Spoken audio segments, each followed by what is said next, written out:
રાજકોટના આજીડેમ વિસ્તારમાં હત્યાનો ભેદ ઉકેલાયો। 2 દિવસ પહેલા સળગાવીર હાલતમાં મૃત્યુ મળ્યો હતો। પોલીસે હત્યાના આરોપીઓની ધરપકડ કરી છે। રૂપિયાની લેતી દેતીમાં હત્યા કરી હોવાની કબૂલાત કરી છે। 2 શખ્સો અને એક બાળ કિશોરની ધરપકડ કરાઈ છે। ગળામાં વાયરથી ટૂંપો આપી હત્યા કરવામાં આવી હતી।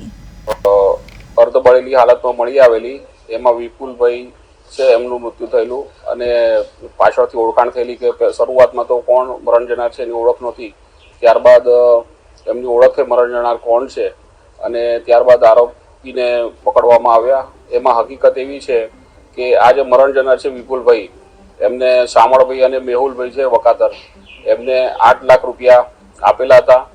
એમાં જે શામળભાઈ છે જે મુખ્ય આરોપી, એને ગેમિંગ રમવાની ટેવ હતી, જે જુગાર રમતા હતા મોબાઈલ એપ મારફતે, અને એમ કરતાં કરતાં એ દેવું વધી ગયેલું, જેથી વિપુલભાઈ એમના મોટા ભાઈ છે, શામળભાઈના મોટા ભાઈ તો મેહુલભાઈ, એમની સાથે મિત્રતા હતી વિપુલભાઈને, એટલે ઓળખાણ થયેલી અને એ થોડા ટુકડે પૈસા આપતા હતા।